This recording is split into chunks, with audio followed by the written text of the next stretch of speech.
Bab 1249. Sekarang kita tidak boleh melawan mereka. Pikirkan dulu bagaimana cara menyelesaikan masalah yang ada. Paula sedikit tidak tenang. Saya merasa bahwa Nyonya Besar Louis sepertinya tidak akan mudah menyerah. Bagaimana jika kita pergi dari sini dulu? Kembali ke negara Emron. Atau kembali ke kota Bunaken. Kita pasti tidak akan bisa kembali ke negara Emron. Jika kembali ke sana, mungkin akan menyebabkan lebih banyak masalah bagi Tuan Lorenzo. Naomi menatap Tracy. Di kota Bunaken ada Presdir Daniel. Tidak bisa pergi. Tracy menatap ke depan. Paula juga menoleh dan melihatnya lalu segera mengurangi kecepatan. Belasan kendaraan militer sangat rapi dan teratur. Kemudian menghalangi jalan mereka. Itu orang-orang dari keluarga Louis. Naomi mengerutkan kening. Aku sudah tahu. Nyonya Besar Louis tidak akan membiarkan kita pergi dengan mudah. Bagaimana ini? Ekspresi Paula berubah menjadi serius. Bolehkah kita memberitahu Kak Jeff dan yang lainnya? Setelah mengatakan itu, dia segera mengambil ponselnya dan ingin menelepon. Tidak boleh. Tracy segera menghalanginya. Bahkan jika Jeff dan yang lainnya datang, mereka juga tidak akan mampu melawan begitu banyak orang. Terlebih lagi, mereka harus berjuang melawan musuh dari negara Emron dan melindungi anak-anak. Lalu, kita, ikuti saja mereka. Tracy menatap lurus ke depan. Masalah yang dilakukan sendiri, harus hadapi sendiri. Baiklah, ada kami yang menemani Nona. Paula berkata, aku yakin orang-orang dari keluarga Louis tidak akan berani melakukan apapun pada Nona. Ya, Tracy memerintahkan dengan tegas. Kurangi kecepatan dan pergi ke sana. Baiklah, Tuan Daniel. Nyonya Besar Louis mengirim pasukan militer untuk menghentikan Nona Tracy dan membawa kembali ke kediamannya. Rian datang untuk melapor. Ya, Daniel memejamkan mata dan menyesap anggurnya secara perlahan. Semuanya seperti yang Anda harapkan. Rian tampak serius. Tapi, Nona Tracy dan yang lainnya tidak akan berada dalam bahaya. Tuan Besar Louis sangat sadar akan situasi saat ini. Situasi saat ini tidak jelas. Mereka tidak akan berani melakukan apapun pada Tracy. Daniel berkata dengan sangat tenang. Tapi, Rian tidak berani mengatakan apa yang ingin dia katakan. Di dalam hatinya, dia tahu dengan jelas bahwa Tuan Besar Louis dan Nyonya Besar Louis tidak akan berani melakukan apapun pada Tracy. Tetapi orang-orang di sekitar Tracy berbeda. Pada saat itu, mungkin saja akan ada orang yang datang menodongkan pisau ke Naomi dan Paula hanya untuk mengancam Tracy. Kirim seseorang untuk mengantarnya pulang. Daniel menatap Friska yang diam dalam keadaan mengantuk. Kemudian menginstruksikan. Aturlah dengan baik. Baik, Rian segera pergi untuk mengatur semuanya. Daniel mengambil gelas anggur dan berjalan ke balkon hotel. Menatap pemandangan malam kota yang ramai. Sorot matanya berubah menjadi rumit. Tuan Daniel, sudah saatnya minum obat. Rian kembali setelah selesai pekerjaannya. Membawa segelas air. Mengambil sekotak besar obat-obatan dan menyerahkannya pada Daniel. Ada lebih dari belasan jenis pil di dalam kotak. Berbagai warna. Terlihat seperti permen anak-anak. Tetapi memiliki khasiat obat yang sangat kuat. Daniel minum obat dan memakannya 3 atau 2 kali. Ketika dia hendak minum anggur, Rian buru-buru menghentikannya. Dokter bilang, Anda tidak boleh minum obat dengan anggur. Harus minum air putih. Lagi pula aku tidak akan hidup lama. Minum apapun sama saja. Daniel meminum semua anggur dalam sekali teguk. Dia menggunakan anggur untuk meminum obatnya. Anda jangan seperti ini, kata dokter.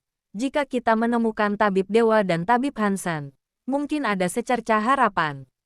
Rian menghiburnya dengan lembut. Sekarang kita tidak boleh terus menunggu Nona Tracy di sini. Kita harus kembali ke kota Bunaken untuk mencari tabib Hansen. Secercah harapan hanya untuk menghibur orang. Daniel berkata dengan datar. Hidup dan mati tidak penting. Dalam kehidupan yang terbatas ini, dapat menjalani kehidupan yang indah dan seru barulah bagus. Mendengar kata-kata ini, Rian tidak tahu harus menjawab apa. Dia menundukkan kepalanya. Merasa sangat sedih. Setelah melewati 2 bulan masa pengobatan, racun di tubuh Daniel belum sepenuhnya hilang. Meskipun setelah perawatan situasinya lebih baik dari sebelumnya. Tetapi setiap malam ia tetap akan merasakan rasa sakit yang tidak tertahankan. Dokter tidak memiliki cara lagi dan menyarankan agar mereka segera menemukan tabib Hansen dan tabib dewa. Namun, Daniel sudah tidak bisa menunggu lebih lama lagi. Tanggal pernikahan Tracy dan Duke sudah akan tiba. Dia meminta dokter untuk meresepkan obat untuknya. Kemudian, dia membawa rombongannya datang ke Bordeaux untuk menjemput Tracy pulang. Hanya saja ia tidak menyangka, saat bertemu, ia malah melihat pemandangan seperti itu. Bab 1250. Semua ini datang tiba-tiba dan di luar dugaan Daniel. Saat itu, Ryan mengira Daniel akan menggila dan membunuh orang, tetapi ia mempertahankan dirinya dengan sekuat tenaga. Setelah meninggalkan Taman Bordeaux, Daniel mengurung dirinya di kamar selama semalaman. Ini membuat semuanya ketakutan dan khawatir akan terjadi sesuatu padanya. Namun, saat keluar dari kamar keesokan harinya, dia terlihat sangat tenang. Lalu, dia memulai rencana. Orang lain yang tidak mengerti maksud Daniel akan mengira Daniel hanya ingin melampiaskan kekesalannya dan membalas dendam pada Duke dan Tracy. Namun, Ryan tahu, Daniel sebenarnya bermaksud baik. Anak-anak terus bertanya kapan Anda kembali. Mereka bertanya kepada Ryan dengan pelan. Ingin menghubungi Nona Tracy. Tapi sudah kami halangi sesuai perintah Anda. Hanya saja tidak baik jika terus begini. Sudahlah, Daniel menyela kata-katanya. Aku akan turun setelah berganti pakaian. Aku akan menyuruh orang untuk menyiapkan mobil. Ryan segera mengaturnya. Daniel meletakkan gelas anggurnya dan bersiap untuk mengganti pakaian. Saat ini dia melihat ponsel yang terletak di meja dan ragu sejenak. Lalu dia mengambil ponsel itu dan mengeluarkan nama Tracy dari daftar hitam ponselnya. Di dalam mobil, saat Tracy bersiap keluar dari mobil, ponselnya tiba-tiba berbunyi. Jeff yang menelepon dan dia segera menerima panggilan itu. Halo. Nona Tracy, terdengar suara rendah Jeff. Sekarang aku sedang dalam perjalanan menuju ke tempat Anda. Jangan ikut mereka. Kami akan segera tiba. Tidak perlu. Tracy segera mencegahnya. Sekarang tanggung jawabmu adalah melindungi ketiga anak kakak. Aku yang akan menyelesaikan masalahku sendiri. Tapi, orang-orang dari keluarga Louis tidak akan bertindak sembarangan padaku. Tracy menatap ke arah luar. Lalu diperingatkan dengan suara rendah. Lusa adalah hari pernikahan. Hasilnya akan diketahui pada saat itu.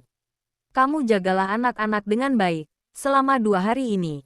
Tunggu aku di villa. Baiklah. Aku mengerti. Jeff hanya bisa membawa orang-orangnya pergi. Setelah menyudahi pembicaraan, Tracy turun perlahan dari mobil. Orang-orang keluarga Louis berjalan mendekat, lalu memberi hormat padanya. Kemudian berkata dengan sungkan, Nona Tracy, Nyonya Besar mengutus untuk menjemput Anda.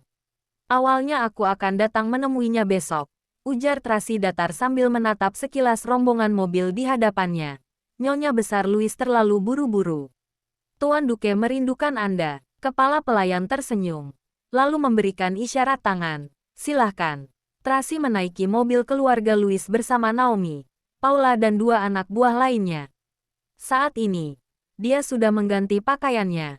Rambutnya juga sudah ditata secara sederhana, tapi riasan di wajahnya telah hilang. Meski tidak memakai riasan wajah, dia tetap sangat menarik. Namun, meski begitu, dia tetap saja akan terlihat kurang sopan jika datang ke kediaman Louis seperti ini. Tracy dan anak buahnya langsung dibawa ke ruang kerja Maggie. Saat ini Vincent dan Maggie sedang duduk dengan tegak di sofa, menatap Tracy dengan dingin. Ekspresi keduanya terlihat muram, terutama Maggie. Kedua matanya terlihat seperti akan membunuh orang. Nyonya Besar Louis, orangnya sudah tiba. Kepala pelayan mengundurkan diri dan menutup pintu ruangan itu. Kalian semuanya juga keluar. Maggie menunjuk ke arah Naomi, Paula dan 2 anak buah lainnya. Maaf, Nyonya Besar Louis. Atas perintah Tuan Lorenzo, kami harus tetap di sisi Nona Tracy dan melindunginya.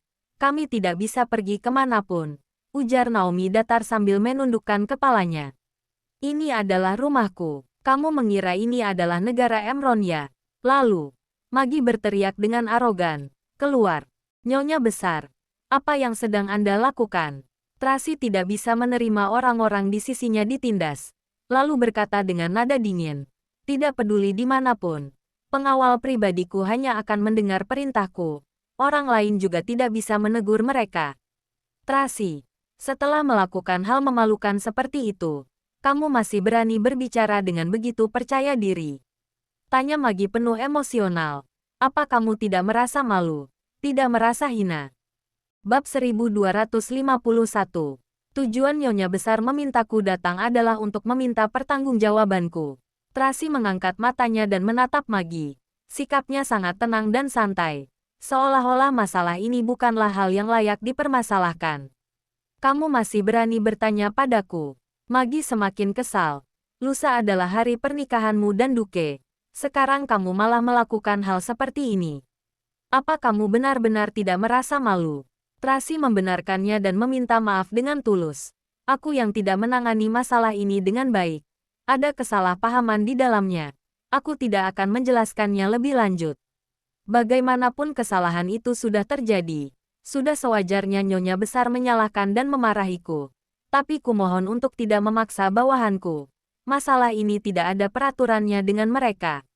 Kamu juga tahu kamu telah melakukan kesalahan. Maggie semakin marah. Awalnya aku mengira kamu adalah gadis dari keluarga kaya dan terhormat. Bisa menjaga kehormatan diri. Tidak disangka. Ternyata kamu sama saja dengan wanita murahan di jalanan. Melakukan hal kotor seperti ini. Kata-katamu sudah keterlaluan. Teriak Paula kesal. Memangnya kamu siapa? Beraninya berbicara seperti ini padaku. Ujar Maggie ketus sambil menunjuk Paula. Hajar dia. Beberapa pelayan wanita segera mendekat dan menahan Paula. Tamara langsung mengangkat tangannya dan bersiap untuk memukul Paula. Kamu berani. Paula langsung berontak. Naomi dan kedua anak buah lainnya juga ingin menghentikannya. Tetapi ada belasan pengawal yang segera menodongkan pistol ke arah mereka. Nyonya, plak, sebelum Tracy sempat menyelesaikan kata-katanya, Paula telah ditampar oleh Tamara. Naomi dan yang lainnya terkejut. Tidak disangka mereka benar-benar berani. Tamara masih ingin melanjutkan. Tetapi Tracy segera mendekat dan menggenggam erat tangannya. Lalu mendorongnya dengan marah. Coba saja jika kamu berani menyentuhnya lagi. Nona Tracy. Maaf, aku hanya menjalankan perintah. Tamara tampak ketakutan. Untuk apa meminta maaf? Ujar Maggie. Ini adalah rumahku. Apa untuk menghajar bawahan? Aku juga membutuhkan izin darimu. Nyonya Besar Louis, jika Anda merasa kesal, bisa langsung melampiaskannya padaku. Ingin memukul atau memarahiku, aku akan menerimanya. Lalu, Tracy berteriak keras. Tapi, jika Anda berani menyentuh orangku, aku tidak akan sungkan lagi. Kamu mengira aku tidak berani memukulmu ya? Wajah Maggie terlihat muram dan memberi perintah dengan suara keras. Tahan dia. Cukup. Saat ini Vincent yang sejak tadi hanya duduk diam di samping akhirnya berbicara. Dia sedikit mengernyitkan keningnya dan menegur istrinya dengan tidak senang. Sudah kukatakan bicarakan baik-baik. Kenapa selalu suka memukul? Kenapa kamu malah memarahiku? Ujar Maggie kesal. Wanita ini melakukan hal yang begitu tidak tahu malu dan membuat Duke terluka. Martabat kita telah dipermalukan. Apa kamu akan membiarkannya begitu saja? Tutup mulutmu. Tegur Vincent dengan suara rendah sambil mengernyitkan keningnya. Kamu, Maggie sangat tidak terima. Tetapi akhirnya diam. Setelah melihat alis mata Vincent. Tracy, duduklah. Vincent menggerakkan tangannya untuk menyuruhnya duduk. Tracy memelototi Tamara dan beberapa pelayan wanita itu sekilas. Lalu duduk di sofa. Naomi dan Cecil segera menahan Paula yang sudah ingin membalas mereka. Mengisyaratkan Paula untuk bersabar. Sejak awal aku merasa kamu bukanlah orang yang sembarangan dan tidak tahu sopan santun. Juga tidak mungkin bertemperamen seperti ini. Raut wajah Vincent terlihat sangat ramah. Apa ada kesalahpahaman dalam masalah ini? Menurutku, aku seharusnya langsung menjelaskannya pada Duke. Ujar Tracy dengan nada datar. Mana Duke? Kamu masih tidak malu menyebut namanya. Ujar Maggie kesal. Dia terluka begitu parah. Sekarang sedang istirahat di kamar. Tracy mengernyitkan keningnya. Dia melihat sendiri kejadian itu. Dia merasa Daniel tidak menendangnya dengan kuat. Maggie ini benar-benar hebat dalam memperbesar masalah. Duke ada di kamar. Nanti aku akan menyuruh orang untuk mengantarmu. Ucapan Vincent lebih ramah. Tapi, Saat ini aku berharap kamu bisa menjelaskannya pada kami lebih dulu. Apa yang sebenarnya terjadi? Apa yang ingin kalian ketahui? Tracy balik bertanya. Bab 1252. Sebenarnya ada apa antara kamu dan Daniel? Sikap Vincent langsung menjadi serius. Kamu bilang ingin membahas masalah anak di sana. Mana mungkin? Dia tidak menyelesaikan kalimatnya. Namun sebagai calon ayah mertua, dia tidak pantas menanyakan hal ini. Menurutku, aku tidak perlu membahas hal ini dengan kalian. Tracy tidak ingin melanjutkan topik ini. Jika kalian merasa aku mempermalukan kalian, kalian bisa membatalkan pernikahan ini. Benar saja. Sekarang akhirnya kamu menunjukkan sosok aslimu. Maggie mencibirnya. Sejak awal kamu sudah ingin membatalkan pernikahan dan kembali dengan Daniel kan? Tracy menundukkan kepalanya dan tidak menjawab. Kamu ingin membatalkan pernikahan? Tanya Vincent sambil mengernyitkan keningnya. Apa kamu sudah mempertimbangkan konsekuensinya? Konsekuensi apa? Tracy menatap Vincent. Akhirnya ia membahas poin pentingnya. Kamu begitu cerdas. Tanpa perlu aku katakan. Kamu juga pasti bisa mengerti. Vincent tidak ingin menyatakan. Hari ini sampai di sini saja. Kamu berpikirlah dengan baik, besok beri kami jawaban. Dia pun beranjak pergi sambil mengatakan kalimat itu. Suamiku. Maggie mendekatinya. Tetapi Vincent sama sekali tidak menoleh. Meski merasa kesal, Maggie terpaksa mengikutinya pergi. Hanya saja, sebelum pergi dia menyorot sekilas Tracy dan memberi perintah pada Tamara, bahwa dia pergi menemui Duke. Baik, Tamara mendekati dan berbicara pada Tracy dengan hormat. Nona Tracy, silahkan. Tracy bangkit berdiri dan mengikutinya keluar. Naomi, Paula dan yang lainnya mengikuti dari belakang. Nona Tracy, tadi aku hanya menjalankan perintah. Anda tidak menyalahkanku kan? Tamara merendahkan perkataannya dan meminta maaf dengan hati. Tidak akan. Tracy menatapnya dalam. Kak Paula, maaf. Tamara mengeluarkan kata-kata meminta maaf pada Paula. Paula hanya diam dan menyorotnya dengan dingin. Mereka pun tiba di depan kamar Duke. Tamara mengetuk pintu dan melapor dengan suara lembut. Kak, Nona Tracy sudah datang. Tidak berapa lama, pintu kamar pun terbuka. Seorang pelayan wanita yang usianya lebih tua dan rambut tersisir rapi berdiri di depan pintu sambil menilai penampilan Tracy dengan ekspresi tajam. Bibi Eva. Dia adalah Nona Tracy, ujar Tamara mengenalkan. Pelayan wanita itu tidak mengatakan apapun. Dia membuka pintu dan mempersilahkan Tracy masuk. Tracy melangkahkan kaki memasuki kamar. Tetapi saat Naomi dan yang lainnya bersiap menyusul, mereka malah ditahan oleh Eva. Yang lain silahkan menunggu di luar. Kami, saat Naomi bendak berbicara, Tracy memberi isyarat tangan. Akhirnya mereka tidak mengatakan apapun dan hanya bisa menunggu di luar. Eva menutup pintu setelah itu membiarkan Tamara masuk. Apa-apaan ini? Paula menggertakkan giginya dengan kesal. Sebelumnya masih tenang. Sungkan pada kita. Sekarang sikapnya langsung berubah drastis. Ini karena mereka sudah mendapatkan kartu AS kita, ujar Cecil dengan pelan. Kamu terlalu polos, ujar Paula kesal. Kartu AS apanya? Jelas-jelas telah terjadi sesuatu pada Tuan Lorenzo. Karena merasa Nona tidak memiliki dukungan lagi, maka sikap mereka pun menjadi lebih arogan. Masalah Tuan hanya sementara saja. Dia akan segera kembali, ujar Paula kesal. Benar, ujar pengawal wanita lainnya yang bernama Anne. Sudahlah, tegur Naomi. Tenanglah, jangan berdiskusi lagi. Di dalam kamar, Eva mengantar Tracy ke samping ranjang Duke. Duke tertidur di atas ranjangnya. Luka di tubuhnya sudah diobati. Tetapi ada dokter dan perawat yang mengelilinginya. Juga ada 4 pelayan wanita yang berdiri di sampingnya, melayaninya dengan hati-hati. Pemandangan seperti ini sudah hampir menyamai raja pada zaman dahulu. Tuan Duke sedang tidur. Antar Nona Tracy untuk mandi dan berganti pakaian dulu. Setelah Eva memberi perintah, dia pun meminta dokter, perawat dan bawahannya keluar. Baik, lalu, Tamara berkata pada Tracy dengan nada hormat. Silahkan, Nona Tracy. Kebetulan saat itu Tracy sudah merasa tidak nyaman. Lalu dia pun pergi mengikuti Tamara. Kamar mandinya sangat luas. Air hangat untuk mandi juga sudah disiapkan. Tamara melepaskan sepatu dan bersiap membantu Tracy mandi. Bab 1253. Tracy menolaknya sambil mengerutkan kening. Biar aku sendiri saja. Tolong ambilkan pakaianku ke sini. Baiklah. Tamara menunduk dan bersiap untuk mundur. Saat ini, Tracy tiba-tiba menyadari Tamara mewarnai kuku kakinya dengan kutek warna merah dan di salah satu ibu jarinya, ada kutek yang tergores oleh sesuatu. Dia langsung teringat petunjuk yang dia temukan di Taman Bordeaux. Apakah malam itu Tamara yang masuk ke dalam ruangan? Nona Tracy, pakaianmu. Tamara membawakan pakaiannya ke dalam. Terima kasih. Tracy mengucapkan terima kasih, menutup pintu dan mulai mandi. Dia mulai memikirkan kejadian yang terjadi malam itu dengan cermat. Semakin memikirkan semakin merasa ada keanehan. Tracy merasa harus mencari tahu masalah ini dengan jelas. Namun, lusa adalah hari pernikahannya dengan Duque.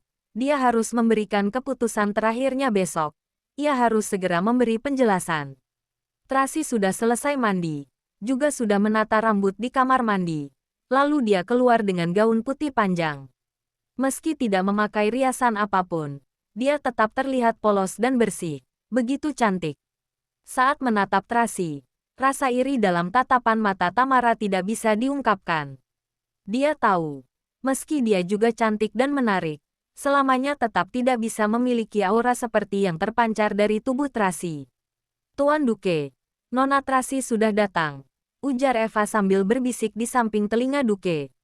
Duque perlahan-lahan terbangun. Dia menyipitkan matanya.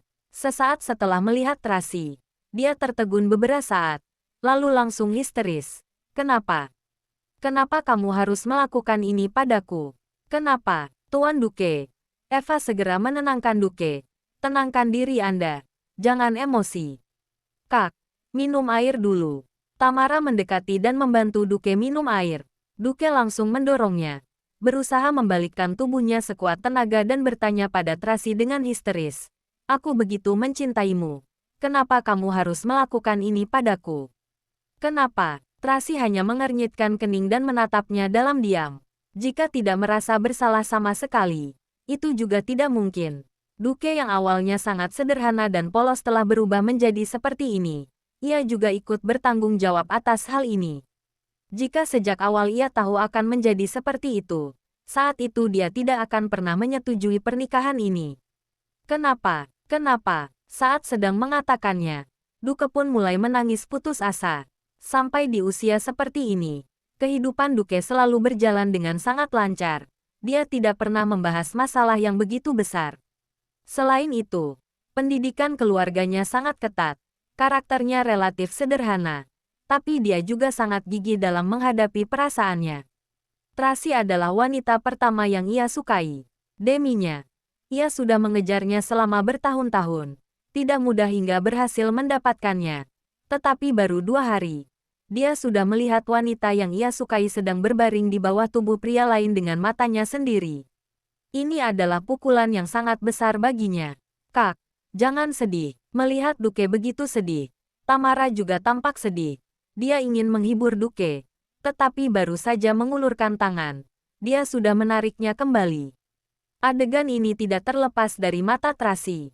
Duque, aku ingin berbicara empat mata denganmu. Akhirnya Tracy berbicara. Setelah terisak beberapa waktu, Duque akhirnya menenangkan dirinya dan berkata dengan nada rendah, "Kalian semua keluar." "Tuan Duque, keluar!" teriak Duque marah. Eva terpaksa keluar bersama Tamara. Tetapi mereka tidak pergi jauh, melainkan hanya berjaga di luar pintu. Suasana kamar kembali hening. Setelah menarik napas dalam, Tracy memberanikan diri untuk berbicara. "Duque, kita batalkan saja pernikahannya." Setelah mendengar perkataan ini, Duque tertegun sejenak, lalu mengangkat kepalanya dan menatap Tracy dengan tidak percaya. "Aku mengira kamu datang kemari untuk menjelaskan padaku, meminta maaf, mengakui penyesalanmu padaku. Tapi ternyata kamu datang untuk membatalkan pernikahan. Aku tahu, kamu mungkin tidak akan bisa menerima kenyataan ini untuk sementara waktu." Tracy menghela napas dan berkata dengan nada berat, "Maaf karena harus mengatakan hal ini padamu di saat seperti ini. Aku tahu kamu pasti sangat membenciku. Tapi aku benar-benar merasa kita tidak cocok untuk bersama. Jangan lupa like, komen, and subscribe ya. Terima kasih. Tunggu terus kelanjutannya.